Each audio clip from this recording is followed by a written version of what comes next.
Hi, my name's Phil. I like talking about politics, and in this video, I'd like to discuss how the wheels are coming off the government's levelling up agenda due to what can only be put down to a lack of thought, very likely as a result of the fact the Conservatives were never really serious about tackling regional inequality in the first place. But first, if you'd like to be notified of daily news and politics, please subscribe to the channel and click the bell notification icon. I will just start off by saying Nadim Zahawi is in a little bit more hot water this morning. This could well be it for him. But I'm not going to talk about that here because, first of all, fast-moving events. And second of all, if he hasn't gone by the time this video comes out, he's going to come up in PMQs, which I'll be discussing later today anyway. So the Conservatives are now on the downward slope towards the general election. They hope. Well, they hope next year rather than this year, I think. So best get the levelling up scaffolding out because that's all there's going to be. Come the next election, the government, they're not going to be able to show that they've started to reverse the ever-widening gap between rich and poor areas. I mean, nobody would reasonably have expected any government to eliminate the inequalities that have appeared across the UK inside a single parliament under any circumstances, much less when there's been a global pandemic, war in Europe, affecting even good governments around the world. But the Conservatives did need to show progress at least. The problem is that opponents can easily show how the inequalities have actually just increased. That is because even if some Tory MPs really believed that their party would at least start to level up the country, it was just not feasible. In the last week alone, look at what's happened to their levelling up agenda. First of all, we get the news that Sunak has allocated funds to various Tory areas, irrespective of whether they're behind or not. In fact, quite a lot of money was allocated to his own constituency of Richmond in Yorkshire. Now, to be fair, if you're going to allocate any money to Richmond, it needs to be a lot of money because it's a very affluent area. You know, to have any effect, it's got to be a lot. But it's one of the haves, not the have-nots. And as levelling up was about helping the have-nots catch up, this is an obvious lack of commitment to the cause. Much more in tune with his ill-advised boast during the summer leadership campaign, where he was filmed saying that as Chancellor, he diverted public money away from deprived areas and into more affluent areas. Fairly stupid thing to have said, and when coupled with the evidence of where the money's actually going, an obvious weapon for Labour in particular, but all opposition parties to use when the election campaign begins. We've just heard now that councils are having to freeze their levelling up projects because costs have risen so rapidly that the budgets allocated are no longer sufficient.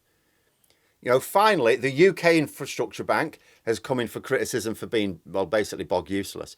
This was set up in 2021 in order to funnel investment in a way that would close the gap on regional inequality. The problem is, under normal circumstances, you're looking to invest. You invest in areas that are already doing well because there's lots of infrastructure there. There's lots of workers with skills there. You know, other businesses, parts of your supply chain will be there. So you end up with areas that have already got a lot of investment acting a bit like black holes, sucking everything else in. You know, but all this, so this infrastructure bank was supposed to start to swim against the tide, but all it's doing is behaving like a normal investment bank, I gather. It's putting money into areas which already do well. Oh, that'll give us a good return. It's pumping money into equity investments, which don't drive anything. MPs have complained that the bank isn't doing anything that the private sector wouldn't have done without it. Its purpose is supposed to be to invest in a way that the private sector wouldn't do on its own in order to create more opportunities where there are currently too few. But like all of the other various aspects of the levelling up programme, because it was set up by a Conservative government with Conservative thinking, they didn't really believe in the project. It is as it is. You know, the Conservatives knew that levelling up was a powerful appeal to many voters in Labour areas, and that is a rich plum. Because, you know, if the Tories, generally speaking, Labour have their areas, the Tories have their areas, and they'd fight over the marginals, the swing voters in the marginals. But if the Tories can appeal in Labour areas without distancing themselves in their own heartlands, guaranteed power. Oh, they're in power for as long as they can maintain that balance.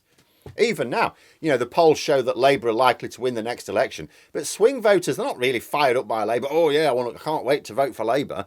They're not looking at the current Labour Party, which is as focused on winning as it's been for well over a decade. They're not looking at it as an exciting project that they want to be part of. You know, you look at various polls, you look at the results of focus groups, and you see these voters who voted Conservative last time, but they're not like die-hard Conservative voters. They look around at the devastation around them. Some of them even fall for the government's rubbish. COVID, to be fair, or Ukraine. No one else would have done any better.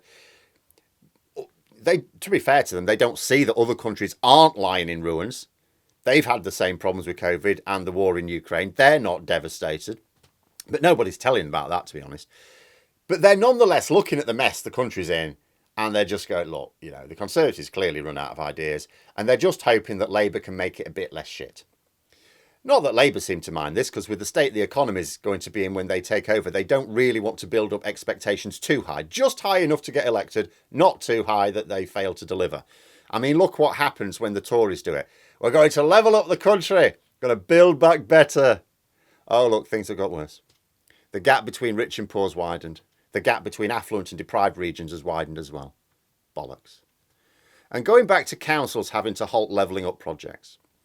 See, that can be a bit of a problem for the Conservatives. Those three sort of areas, I mean, funneling money into Tory areas, particularly rich Tory areas, that can be used as an attack line in the election campaign. You know, the infrastructure bank failing, okay. This is the one, though. Councils halting actual levelling up projects. That's the one. You know, because that's the thing as well. Not all of these levelling up projects are levelling up projects. Some of them are projects that would have gone ahead anyway. Because that's what they're doing now. The Tories' plan now is to just brand all public expenditure as levelling up. Any publicly funded project going on in your area is automatically now a levelling up project. Even if it would have gone ahead without this levelling up policy. You know, but this is a problem for the Conservatives if the work has to be halted. Yeah, sure, in a Labour area, if it's a Labour-run council, they can just blame the Labour council for messing it up, and they will do. But that doesn't really help them, because if it's a Labour area now, if it remained a Labour area over the last few years, it's going to for the next few years as well. The areas the Tories need to target are those which were Labour but flipped Conservative. So they're now Conservative areas. Conservative MP probably, Conservative council probably. It's of little help to them blaming the council because it's a Conservative council. And given that the projects were announced and are now frozen due to lack of funds, that is worse for the Tories than never having begun the projects. Because let's say a particular town never had any projects start up. The Tories could say, well, it's a long-term project and we had COVID to deal with, then we had the war to deal with. You know, we have been investing. There's a town over there that's been getting this money, and your town will come. Your turn will come. You just have to vote for us again. But you start a project. You know, that means the money's been allocated. The project started. And then you stop it partway through. All the signs are there. All the scaffolding's up. So you've got a very visible sign of the half-arsed approach from the government. Yet again, failing to have any long-term vision and realising that the cost of major projects actually does increase. If a project's going to take a couple of years, the cost is going to increase over the period of time. And if you're in the middle of a period of high inflation, well, guess what? Those costs are going to increase quite a bit more. You know, this was obviously not factored in. Come the election campaign, red wall Tory MPs are going to look a little bit hapless wandering around their town, trying to explain why it's become a permanent building site with no building going on. You know, according to some data that was analysed from the Office for Budgetary Responsibility, over £500 million has been lost to inflation alone on these projects. That is going to be their major problem. That's more so than, as I say, the failure of the the infrastructure bank. Almost nobody even knows about that. It's not doing its job. It's not actually promoting investment in disadvantaged areas. So we're not getting any benefit from it, but you don't miss what you never had. But having a building site with a sign saying new leisure centre to open in 2023, and it's still a building site in 2024, come the election, that looks a bit bad. And this isn't just incompetence, it is apathy. It's not actually in the interest of the Conservatives to level up the country. They only wanted to, put on a show. You know, they're the party of inequality, and they don't make any secret of that. They are the party of inequality. Even the threat of levelling up was costing Boris Johnson with traditional Tory voters in the Shires. I remind you, he lost a very safe seat in a by-election in 2021 before the scandals. You know, in the summer of that year, Chesham and Amersham was lost. This was before Owen Paterson, before dumping shit in rivers, before Partygate, Wallpapergate, Pinchergate. The Conservatives were polling well ahead of Labour at the time, still enjoying their COVID vaccine bounce. But Johnson's government were losing ground with those traditional Tory voters because they liked being affluent. And the thing about having deprived areas catch up, and the thing about having that as your main platform, because by this time, remember, Brexit's been done. Anyone in favour of Brexit, well, it's done now. We'd left the EU by this point. In fact, we'd left the single market by this point. So all they had left was levelling up. That's what they were trumpeting. The people in the affluent areas don't like that. That's not helping them. Because the thing about having a deprived area catch up sounds really nice, unless you're the one they're catching up to. In 2019, Johnson could ignore what those voters thought. They might not have liked it. Doesn't matter. They're going to vote for us anyway. There's no way they would risk a Corbyn government. You know, they could be relied upon to hold their nose and vote for Johnson to stop the Red Menace. But Labour have since worked quite hard on preventing the Conservatives painting them as a threat. In reality, they wouldn't be anyway. Ordinary people, doesn't matter where they live, affluent, deprived areas, doesn't matter. No one actually benefits from a Conservative government other than the extremely rich.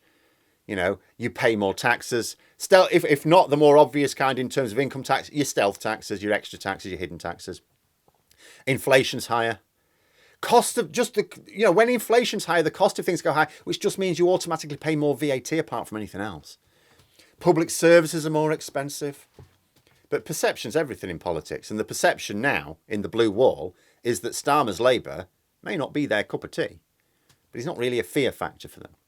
Whereas in the red wall, Jonathan Gullis is going to be running his campaign round signs saying, levelling up project out in 2023, when it's 2024, the scaffolding is starting to get a bit dusty. And will the government recognise this and try to fix it? No, that would weaken their blue wall. They will attempt to pretend that the money is coming and voters just need to elect them one last time and then they'll see the results. And this works on a lot of voters around the country. It works year on year, but it is much less likely to work in the red wall because they're not used to voting Conservative. You know, they did so for results. They want to see those results, not excuses. But there we are. Those are my thoughts. Let me know yours in the comments below. I hope you found the video interesting. If you did, please click the like button. And if you'd like to support the channel further, the join button for memberships. And until next time, I'll see you later.